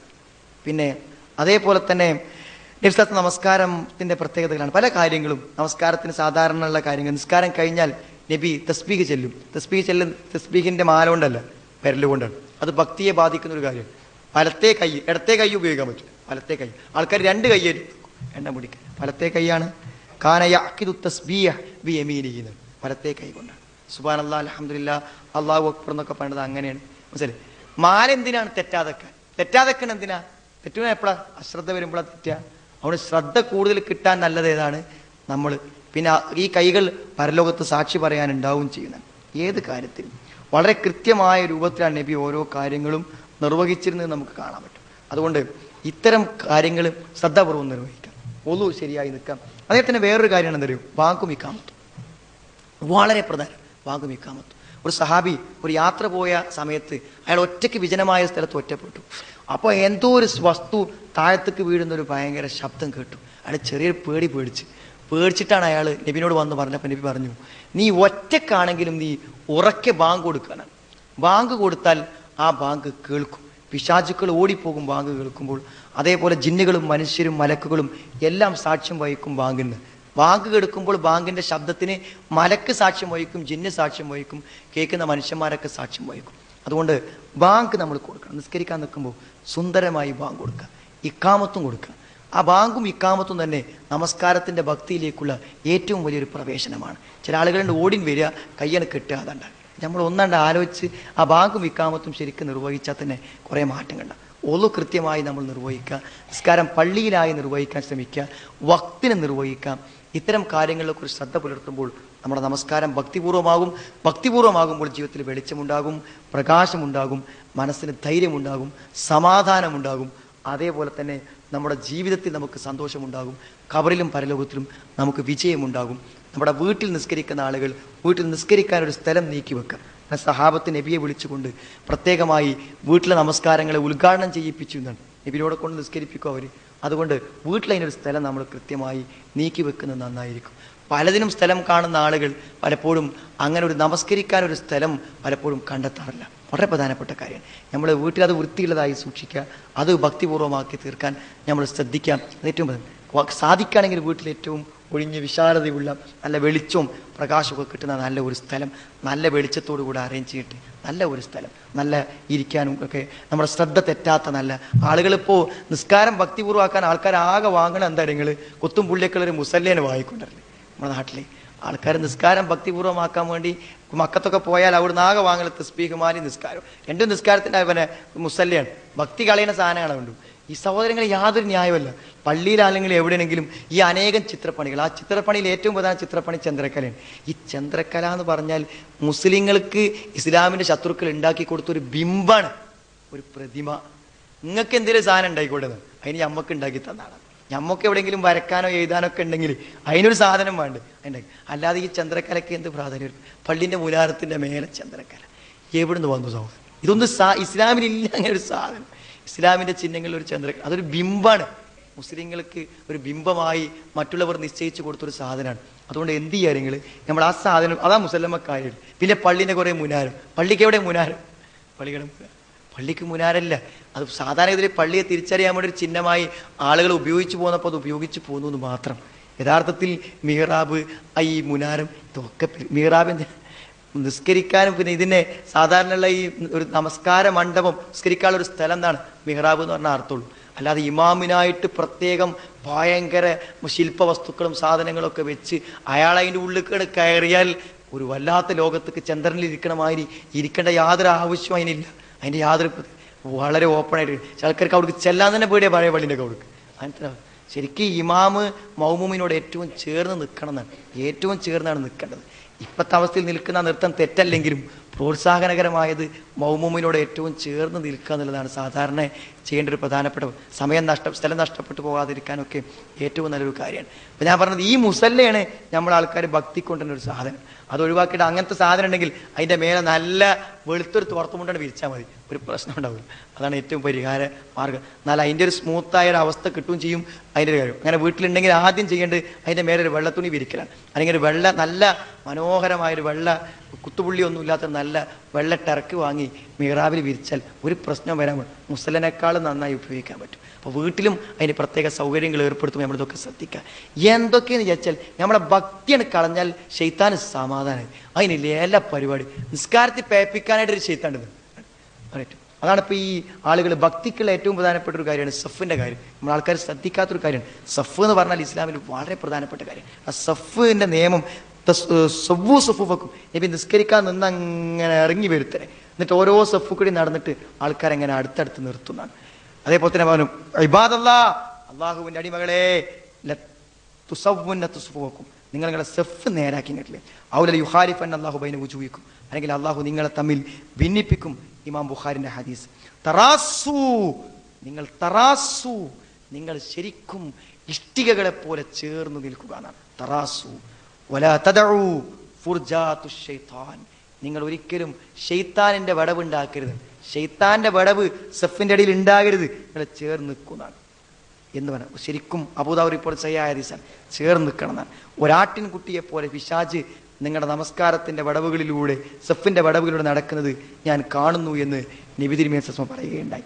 അപ്പോൾ ലൗ യഅലമുന്നാസ്, ജനങ്ങൾ മനസ്സിലാക്കിയിരുന്നുവെങ്കിൽ, മാ ഫിൻ നിദാ, ബാങ്ക് കൊടുക്കേണ്ട കൂലിയും, വസ്സഫിൽ അവ്വൽ, ഒന്നാമത്തെ സഫിന്റെ പ്രതിഫലവും കാണുകയാണെങ്കിൽ, സുമ്മലം യജിദു പിന്നെ അവർക്ക് ആ നമസ്കാരത്തിൻ്റെയും അതേപോലത്തെ സഫിന്റെ കാര്യത്തിലും ബാങ്കിന്റെ കാര്യത്തിലും ഇല്ല അൻ അവരെ പരസ്പരം നറുക്കിട്ടിട്ടല്ലാതെ അവർക്കിടയിൽ തീരുമാനം ഉണ്ടാക്കാൻ പറ്റുന്ന അത്രയും വലിയ തർക്കമായിരിക്കും ഉണ്ടായിരിക്കുന്നത്. ഭക്തി ഏറ്റവും പ്രധാനപ്പെട്ട കാര്യമാണ്. നിങ്ങൾ നിസ്കരിക്കുമ്പോൾ പോലും ഏറ്റവും നല്ല സഫ് പുരുഷന്മാർക്ക് ഒന്നാമത്തെ സഫും സ്ത്രീകൾക്ക് അവസാനത്തെ സഫായത് ആണുങ്ങളും പെണ്ണുങ്ങളും കൂടി നിൽക്കുന്ന ഒരു ഒരു ഒരു അടുത്ത് വരുന്നൊരവസ്ഥ പോലും ഉണ്ടാകുന്നത് ഭക്തിയെ ബാധിക്കുന്ന നിലക്കാണ് പ്രവാചകൻ അത്രയും ശക്തമായി ആ കാര്യം നമ്മൾ ഓർമ്മപ്പെടുത്തിയത്. എല്ലാറ്റിലും ആ ഭക്തിയുടെ ശ്രദ്ധ. എന്നാൽ ശൈത്താനെ സംബന്ധിച്ചിടത്തോളം എല്ലായിടത്തും ഭക്തി നഷ്ടപ്പെടുത്താനുള്ള എല്ലാ പരിശ്രമങ്ങളും പിശാച് നടത്തിക്കൊണ്ടിരിക്കും. എൻ്റെ ഒതു നഷ്ടപ്പെട്ടു പോയി എന്നുള്ള ആശങ്ക, ഇങ്ങനെ പല കാര്യങ്ങളും വസ്വാസുകൾ ഉണ്ടാക്കിക്കൊണ്ടിരിക്കും. അതുകൊണ്ട് സഹോദരങ്ങളെ, ഒരു ജിഹാദിനെ നമ്മൾ പ്രഖ്യാപിക്കുക, എന്നാലിപ്പോൾ നടക്കൂ. നമസ്കാരം ഭക്തിപൂർണ്ണമാക്കാനുള്ള ഒരു ജിഹാദ് പ്രഖ്യാപനം നമ്മൾ നടത്തണം. പിശാചിനെതിരെ, നമ്മളെ പിടിച്ചു വലിക്കുന്ന ഭൗതിക സാഹചര്യങ്ങൾക്കെതിരെ, നമ്മുടെ അറിവില്ലായ്മയ്ക്കെതിരെ എല്ലാം ഒരു ജിഹാദ് പ്രഖ്യാപിച്ചാൽ നമുക്ക് നമ്മുടെ നമസ്കാരത്തെ ഭക്തിപൂർണ്ണമാക്കാൻ പറ്റും. ഇഹലോകത്തും പരലോകത്തും വലിയ വിജയവും പാപമോചനവും നമുക്ക് നേടിത്തരും. അങ്ങനെ ഭക്തിപൂർവമായൊരു നമസ്കാരം നമസ്കരിക്കുവാൻ അള്ളാഹു നമ്മെ അനുഗ്രഹിക്കുമാറാവട്ടെ. അള്ളാഹു നമ്മുടെ ഈ കൂട്ടായ പരിശ്രമങ്ങൾക്ക് സൽഫലങ്ങൾ ഉണ്ടാക്കുകയും ഭിന്നിപ്പില്ലാതെ യോജിപ്പോടുകൂടെ മുന്നോട്ട് പോകാൻ അള്ളാഹു നമ്മളെ അനുഗ്രഹിക്കുകയും ചെയ്യുമാറാകട്ടെ. റബ്ബന തഖബ്ബൽ മിന്നാ ഇന്നക അൻത സമീഉൽ അലീം വതുബ് അലൈനാ ഇന്നക അൻത തവ്വാബുർ റഹീം. റബ്ബന ആതിനാ ഫിദ് ദുനിയാ ഹസന വഫിൽ ആഖിറതി ഹസന വഖിനാ അദാബന്നാർ.